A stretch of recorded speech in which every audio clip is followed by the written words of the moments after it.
Call from out of area. Hello? You have a prepaid call. You will not be charged for this call. This call is from Wayne Prey. an inmate at a federal prison. Hang up to decline the call or to accept. Dial 5 now. Hello? Hello? Yes? You ready? You right now? Yeah, right now. Okay. To my homies, brothers, bloods, Crips, and 550s.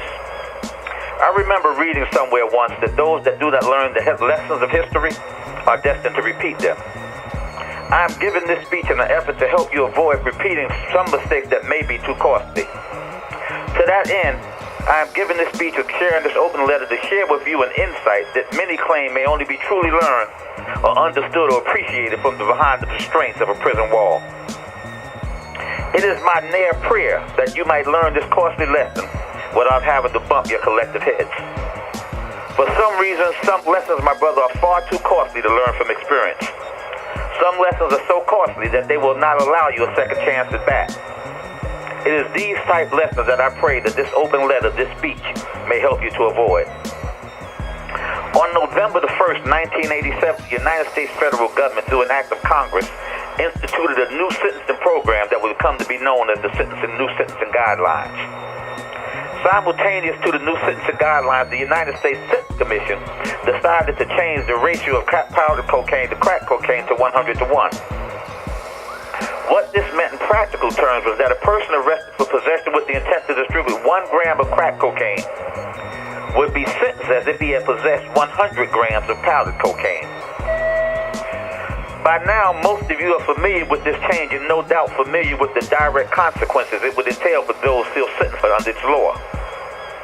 However, in 1987, no one could envision the havoc that this new sentencing law and the crack to cocaine 100 to 1 ratio would have on those still trapped in what we have usually referred to as the game. Many of us were blindsided by a right. Many of us were blindsided, caught defending against a right, only to be punished by a left hook. On April the 28th, 2004, while many of you slept gangbang a party, the 108th Congress quietly passed a bill that is destined to have a more devastating effect on your generation than the crack law and the new sentencing guidelines had on mine. This bill or law is known as the Anti-Gang Act. It has often been said that ignorance of the law is no excuse. What that means for present purposes is that whether you are aware of the existence of a law or not matters very little when you are in a court of law. In this regard, my homie and brothers, let me lace you up. Under the provisions of the Anti-Gang Act, you may be sentenced and punished as follows for the following violations. Section 102, criminal street gang, participating in a criminal street gang.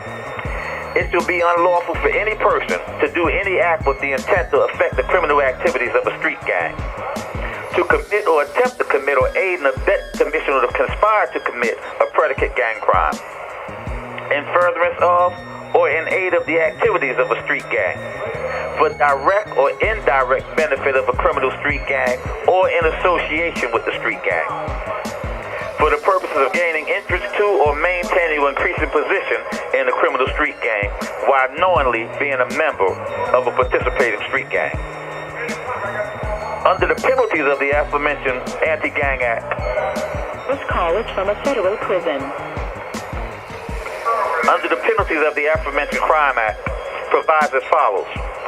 Whoever violates subsection 2 shall be fined under this title in prison not more than 20 years or both, except where the predicate offense or street gang is a serious drug offense. Then whoever violates this subsection shall be fined under this title in prison not more than 30 years or both. Where the predicate gang crime is a violent gang crime, whoever violates these subsections shall be fined under this title in prison for a term of life or both.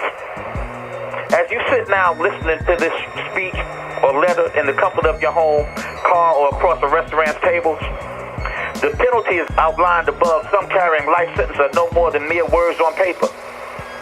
However, and trust me, my homies and brothers, every time you hear the word life sentence or continue the expiration and you are the subject being spoken of, it is like you are hearing it for the very first time. My brothers, there's a sinister plan staring, being implemented by unsmiling men in dark suits. You are the hunted. The crimes and penalties were outlined with you in mind. Don't spring the trap. If you consider yourself true to what you have mistakenly called the game, then my brothers, please know that the point of the game was never unjustified and unwanted violence for violence sake. The game was meant as a jump start from the poorhouse to the penthouse. If there was an idea or a motive behind many of our entries into it, it was to stack dollars, not bodies. When money is your objective, homie, violence is not a first resort. It's a last resort. With members of the police department routinely killing innocent black men, boys, and sometimes women, how can you in clear conscience add to the misery index of your own communities with competing numbers? Drive-by shootings, reckless gunplay has turned many of our neighborhoods into virtual killing fields. In the game that is currently being played out, the death of an innocent young boy and girls is fast becoming collateral damage. Now, far more often should ever be acceptable to any of us, the bullet meant for your supposed enemy invariably finds its way into the spine of some 6-year-old, paralyzing them for life or in their heads, abbreviating a life that has yet to be fully realized.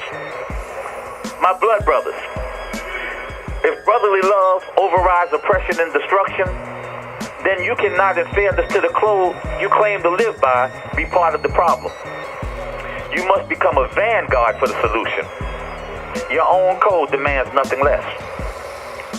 My C.R.I.P brothers, if community revolution and progress is what you truly stand for, then you must revolt against the senseless killings. You must revolt against the killings of young black children whose only crime is that they live in your hood. Like your blood brothers, your own code demands nothing less. My brothers, when Mom Duke or Grandma Duke steps out of her house and sees you, she should feel a sense of comfort, not fear and apprehension. If your sense and color stand for anything, it was that you were to be a guardian in your hood. The person that the old folks and children could turn to, not run from. That is supposed to be your calling. Step your game up. On a more personal level, there is no clear indication of the senselessness and futility of banging for the sake of banging and stacking bodies as opposed to stacking dollars than to be in the state or federal penitentiary and 6 months into your bid for murder, you can barely make commissary and couldn't make bail even if they gave it to you. For that reason, homie, I ask you a question that you should have long asked yourself. What was it all for? Least, my brothers, you get it twisted. Akbar is not anti-money. Neither am I anti-luxury. I am, however, anti-nonsense, anti-foolishness, and anti-wasted lives. Trust me when I tell you that I know your struggles and I feel your pain. I've been there. I know that of all the crimes that politicians often speak of, no one speaks of the crime of poverty. The crime of shattered dreams and dashed hopes. The crimes of limited opportunities for some, and a country that is a horn of plenty for others. Still yet, my brothers, I caution you that the Anti-Gang Act has placed you in the crosshairs of a highly skilled and proficient sniper. A sniper that is armed with the law and stacked by a gang far more ruthless than you could ever imagine. Through his scope, he sees neither red nor blue, neither soldier or shot caller. He only sees two colors, black and brown. You, my brothers, are his quarry, his target, the hunted. For that reason, I ask you, pump your brakes, check your rearview mirror, and you will no doubt notice that the object in the mirror is closer than it appears.